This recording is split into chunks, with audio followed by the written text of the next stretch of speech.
So Rob, without further ado, I'm going to launch you into your session, let you run this with the people, and I'll see you on the other side. Yeah, of course. Thank you, Lauren. Welcome, everyone.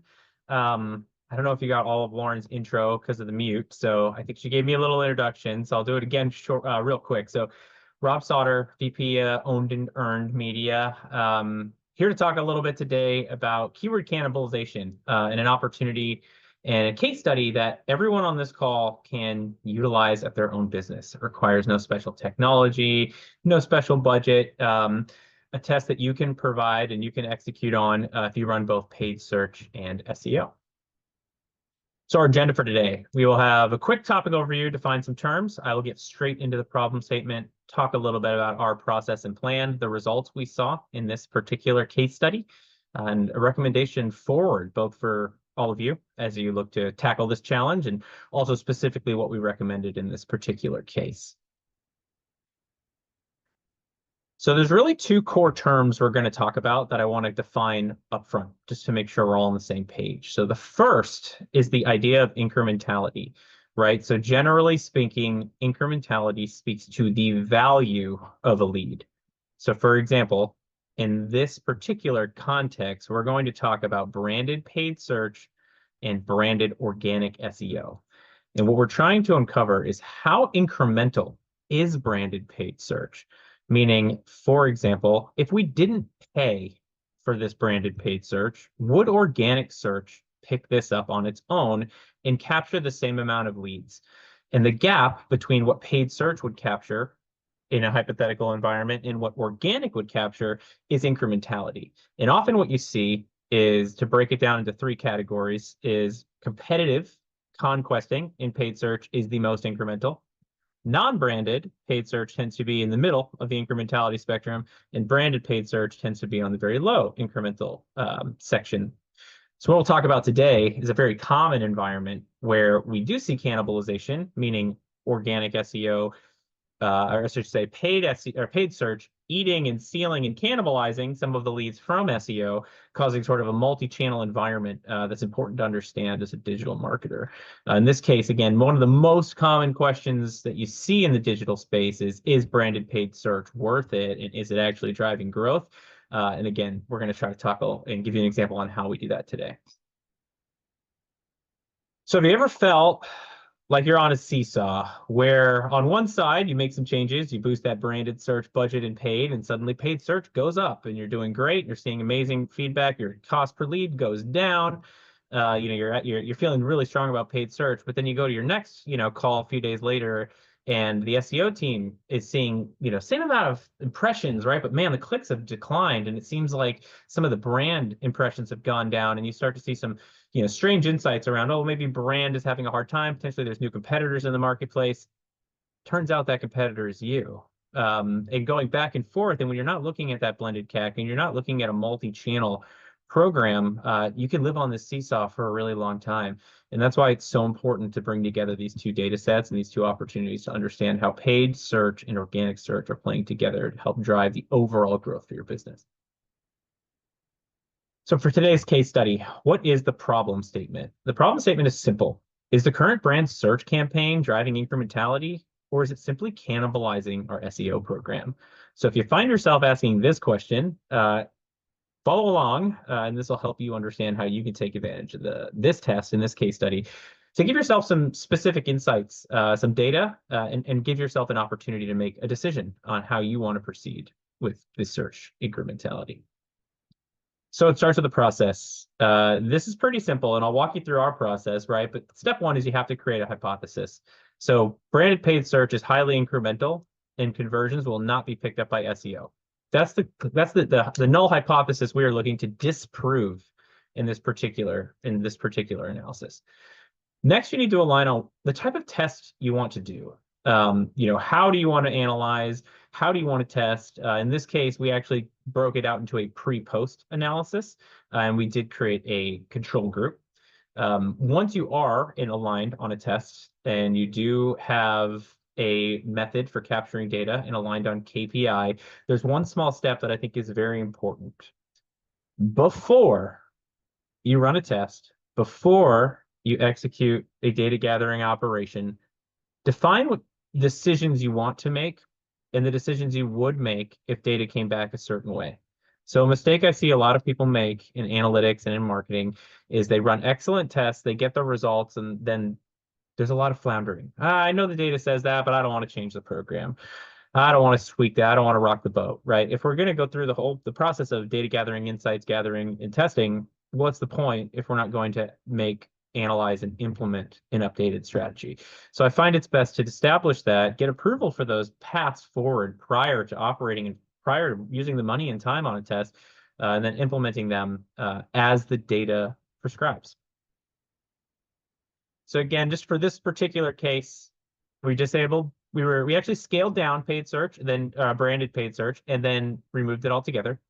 We created a control group, and we analyzed not only as a macro, meaning branded search at an SEO and paid level across the entire portfolio, but we also zoomed in on a few key locations, being a multi-location client that we were working with here, to understand the impact at specific high-performing locations as well, to see if there was nuance, because there is nuance in marketing, and each market responds differently to these individualized factors. So we wanted to see if the trend was both at a macro level and also understand the variance at the micro level to see if there was any specific insights that we wanted to draw. So we did that test, and the data analysis came back. And the question was, do we have incremental gains or cannibalized spending? What we saw, actually, was that first, during this test, so first reducing and then eliminating branded paid search completely, we saw a total brand growth of 3%. And that's the paid plus SEO. So overall, we saw an increase in clicks. And this is sort of the cursory analysis of engagement. We also saw, to split now into subgroups, that branded SEO grew 38% from a click perspective, while the paid branded decreased by 21%. During that time period, interestingly, we actually saw an increase of impressions in SEO by 19%, which that would not necessarily be immediately impacted. So we count SEO impressions in a branded space, both with paid and without. They're sort of separate from paid, so whether you're paying for branded search or not. So that was actually a market growth, which is great to see for a company. So what we actually did was we normalized the SEO clicks to control for that growth, to try to keep the test as accurate as possible. And even within that normalization of impressions, we saw that net SEO had an increase of 1,043 clicks, while paid lost 1,100 clicks. So the insight we drew from this is that paid search in this particular environment for this particular client at this particular time, very much not incremental. We did take it to the next step and analyze conversion rates, and found that, in fact, both pre and post and across SEO and paid search, which this is not very common in my experience, but conversion rates were extremely consistent and near identical. So consistent through the pre-post environment, but also nearly identical between SEO and paid from a branded perspective. So the reason you do that is to make sure, again, not all clicks are created equal. If SEO is maintaining the clicks, but converting at a 10% less click, obviously it might be worth spending the money on those environments. But in this case, that wasn't true. And then lastly, we did check for variance across localization and found that, in fact, and I'll show you with some graphics here, it was very normalized, and we saw very similar trends at the macro level, as you're seeing here, as an increase in brands. Saw initially an increase in PPC spend and branded, started to cause some declines. So what you're looking at here is Google Search Console data for SEO. As we started to reduce brand spend and disable it altogether, you actually see a great bounce back in these branded keywords. Same exact trend visible here at the one of the key locations. So again, as branded paid search rose, SEO declined. As we reduced branded, SEO rebounded. Again, showing that the incrementality opportunity was certainly not there in paid search, and the budget in paid search, in fact, better invested on other keywords while SEO performs. Now, in closing on this brief and aggressive case study, I want to talk a little bit about the fact that it's not black and white. Paid branded search does have a time and place. I often refer to the strategy as rent, own, and dominate. So a rent strategy is paid, right? You stop paying, you no longer get that real estate. Owned is SEO. And a domination strategy is when you really find an opportunity to both use SEO and paid search across the same exact keywords, right? Branded in this case, to really capture additional opportunity. Now, this could be in the case of high competition, a net new market, or in this case, for our final recommendation for the client, we wanted to limit brand spend, right, to no more than around 10% of the overall budget. And the reason we left the door open for flexibility is that in a multi-location environment, you need some control. So for example, if there was a high competitive environment in a certain location or a location that had a really difficult time with capacity, we wanted to leave the door open to really surge budget and really drive impact and dominate that page to help support those elements while still controlling for overall incrementality. So at the end of the day, it's a great test. All we used here is data from Google Ads and Google Search Console, created a test, built out a control and analyzed the outcomes. So again, no fancy algorithmic tools, no fancy software. It's something everyone on this call can do if you have just simple Google Ads and Google Search Console set up. And a great way to understand, is your budget best aligned, or is there incrementality opportunities to realign and readdress? So I hope that was helpful. It's quick. Obviously, this will be recorded and sent out, so you can take a better look. I can take a real quick peek at questions, but there's also going to be another Q&A at the end of scaling up. So if there's anything we don't get to or anything you would love to know, jump into that last session tomorrow at the end of the day, and there will be more for you. I did see the quick question on tools. Again, in this case, very basic tools. So just add Google Ads for the ad campaigns and Google Search Console for SEO. And of course, drilling into those for specific keywords. So we wanted to make sure we pulled matching keyword lists. Then we could analyze the impact and traffic, and then, the impressions and traffic, clicks, and then of course, sort of engagement. And then you have to use our conversion platform to track conversion rates. So we did go through and check how many clicks actually converted into a lead, and that helped us with our conversion rate. So that'll be different on each crew and with each tech stack. And then last question I'll address, and then we're right here on time, is does paid advertising influence organic traffic?